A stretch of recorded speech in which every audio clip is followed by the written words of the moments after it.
தேனி மாவட்டம் பெரியகுளம் அரசு மாவட்ட தலைமை மருத்துவமனையில் இயங்கி வரும் இசிஆர்சி வார்டில் மனநல அன்பர்களுக்கு பெரியகுளம் அரசு மருத்துவமனையில் பணியாற்றும் எலும்பியல் மருத்துவர் சங்கர்நாத் அவருடைய தாயார் தெய்வத்திருப்பி ஜூவா MA முதலாம் ஆண்டு நினைவு நாளை முன்னிட்டு கேசரி, வடை, பாதாம் பால் வழங்கினார்கள். மனநல அன்பர்கள் மிகவும் மகிழ்ச்சியுடன் விரும்பி உண்டனர். இசிஆர்சி வார்டு அன்பர்கள் சார்பாக நன்றிகளை தெரிவித்துக் கொள்கிறோம். மேலும் அவர்களின் குடும்ப வாழ்வாங்கு வாழவும், மருத்துவத்தில் பற்பல சாதனைகள் புரியவும் இறைவனை பிரார்த்திக்கிறோம். இதற்கு உறுதுணையாக இருந்த மருத்துவர் பாரத் ராஜா அவர்களுக்கு வாழ்த்துக்களையும் நன்றிகளையும் தெரிவித்துக் கொள்கிறோம். எல்லா புகழும் இறைவனுக்கே. தேனி மாவட்ட செய்தியாளர் ஷாதிக் பாட்ஷா.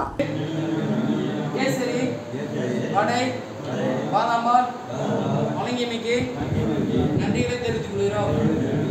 மேலும் அவர்கள் குடும்பம் வாழையடி வாழையாக உடல்நல ஆரோக்கியத்துடனும் நீண்ட ஆயுளுடனும் மருத்துவத்துறையில் பல சாதனைகள் புரிந்து வாழ இறைவனை பிரார்த்திக்கிறோம். இதற்கு உறுதுணையாக இருந்த மனநல மருத்துவர் டாக்டர் பரத்ராஜ் அவர்களுக்கு இசிஆர்சி வார்டு சார்பாக நன்றிகளை தெரிவித்துக் கொள்கிறோம்.